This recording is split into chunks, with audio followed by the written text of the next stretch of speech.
Salut les petits clous, bienvenue dans Les Pieds dans le Pad. Juste pour vous dire que la section communauté est ouverte, partagez vos idées, vos envies ou vos retours et aidez à façonner l'avenir de la chaîne. Chaque suggestion est la bienvenue.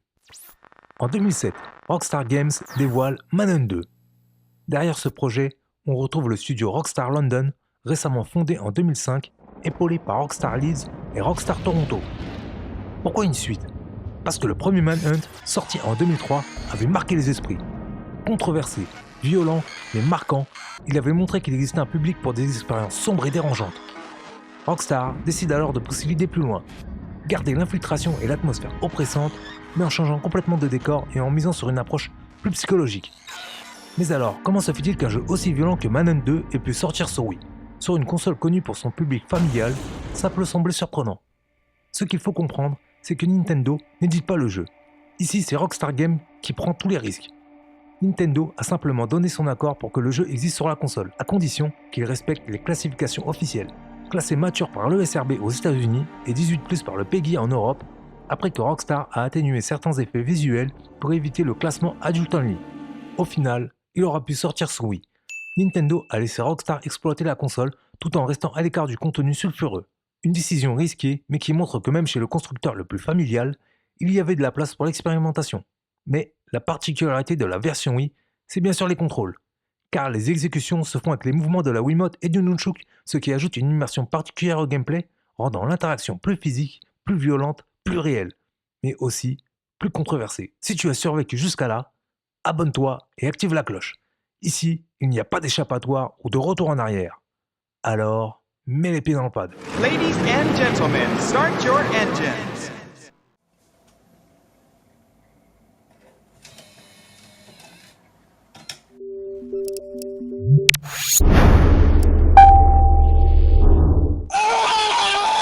Tout commence avec Daniel Lamb, un scientifique emprisonné dans un asile après avoir été impliqué dans une mystérieuse expérience médicale.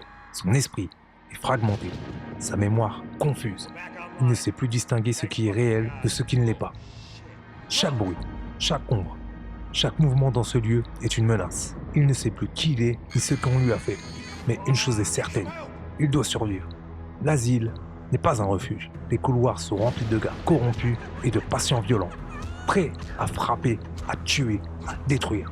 Chaque décision est un choix de vie ou de mort. Chaque pas dans l'obscurité peut le mener à la survie ou à l'horreur. Au fil de sa fuite, Daniel découvre peu à peu la vérité sur l'organisation qui l'a enfermé et sur l'expérience qui a brisé son esprit.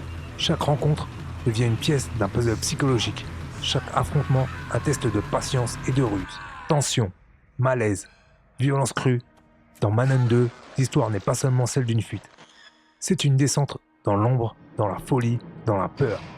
Daniel Lamb avance à tâtons dans un monde où la mort est omniprésente, où le silence peut être plus terrifiant que les cris, et où la lumière, lorsqu'elle apparaît, éclaire autant la vérité que l'horreur.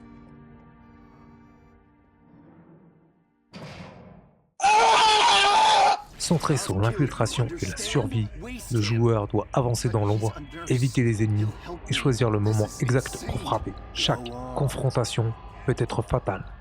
Une erreur et Daniel peut mourir instantanément. La version Wii apporte une dimension unique grâce à la Wiimote et au Nunchuk. Elle transforme complètement l'expérience.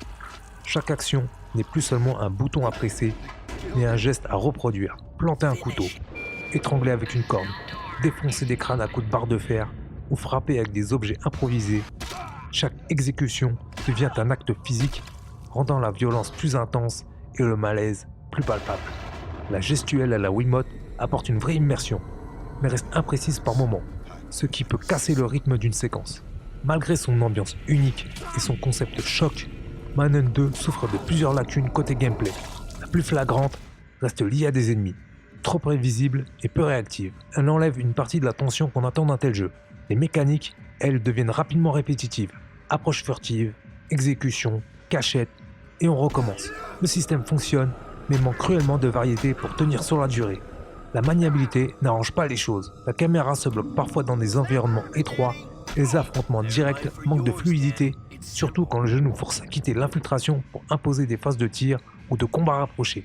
Un autre problème vient du plaquage contre les murs. Au lieu de donner au joueur un avantage visuel sur ce qui se passe dans un couloir ou autour d'un angle, La caméra se retourne souvent vers Daniel, réduisant la lisibilité et brisant l'intérêt de la mécanique d'infiltration. On se retrouve donc parfois à se mettre en danger simplement pour comprendre ce qui se passe devant nous. Résultat, au lieu d'avoir une vision claire de ce qui t'attend dans le couloir ou derrière un obstacle, ce qui est normalement l'intérêt de ce genre de mécanique d'infiltration, tu te retrouves à regarder ton personnage. C'est un défaut de mise en scène et de lisibilité qui nuit à l'infiltration puisque tu perds en anticipation et tu es obligé de te découvrir pour vérifier la zone. Là où d'autres jeux d'infiltration comme Splinter Cell ou même Metal Gear Solid utilisaient la caméra pour renforcer le contrôle et la tension, Manhunt 2 se tire une balle dans le pied avec cette gestion maladroite. Cependant, les environnements oppressants du jeu, couloirs sombres, recoins étroits, bâtiments délabrés, deviennent encore plus immersifs avec cette jouabilité. Le joueur ressent physiquement la tension de chaque confrontation, la lourdeur de chaque exécution et la peur constante de se faire surprendre. Cette version accentue la vulnérabilité, le réalisme et l'horreur, rendant le jeu unique par rapport aux autres consoles. Le développement repose sur le moteur Renderware, déjà utilisé dans le premier Manhunt et dans plusieurs jeux Rockstar de l'époque. Ce moteur permet de créer des environnements détaillés et oppressants, parfaits pour renforcer la tension et l'immersion. La direction artistique mise sur un univers réaliste et glauque.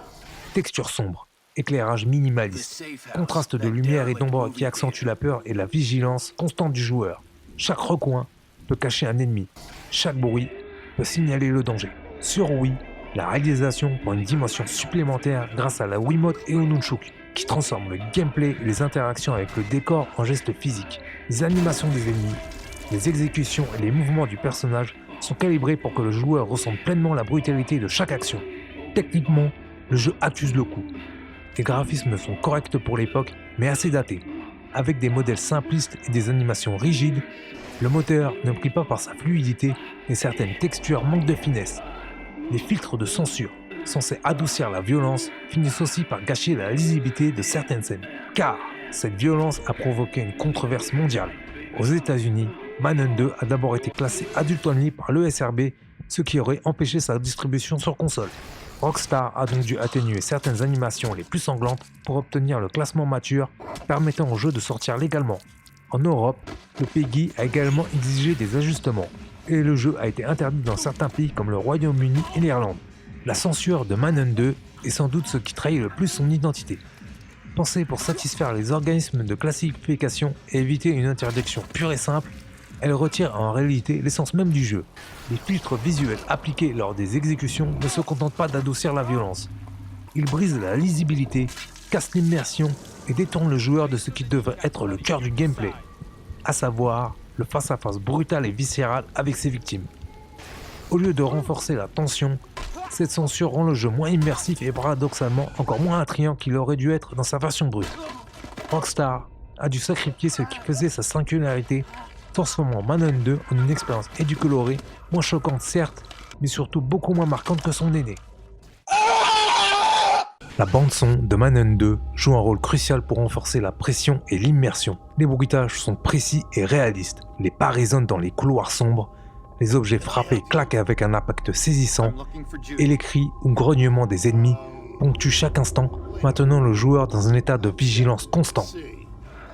La musique est utilisée avec parcimonie, souvent sous forme de sons ambiants ou de fonds sonores inquiétants pour amplifier l'atmosphère oppressante. Les silences eux-mêmes deviennent des éléments de menace dans ce monde où chaque coin peut cacher un ennemi. Le vide sonore est parfois plus terrifiant que le bruit. Enfin, la combinaison des bruitages et des effets environnementaux et des voix des personnages contribue à immerger le joueur dans le point de vue de Daniel Lamb, rendant la peur, la tension et le malaise omniprésents tout au long du jeu.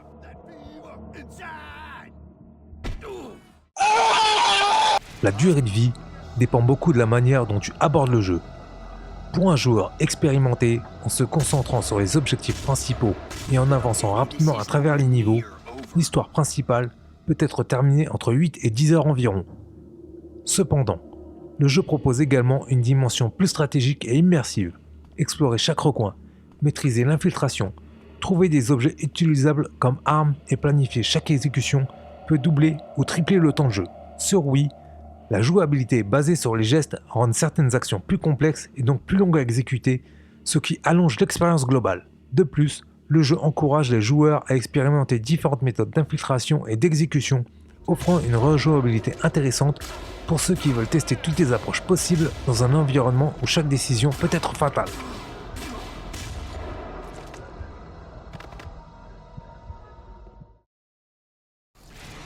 Avec le recul, la franchise Manhunt reste des jeux marquants et controversés. Ils ne cherchent pas à plaire à tout le monde. La violence, leur ambiance oppressante et la narration sombre en font des expériences matures et dérangeantes, uniques dans le catalogue de Rockstar. Manhunt 2 a réussi à immerger le joueur dans la psyché fracturée de Daniel Lamb grâce à un gameplay intense, surtout sur Wii, une direction artistique réaliste et glauque et une bande-son qui amplifie chaque moment de tension.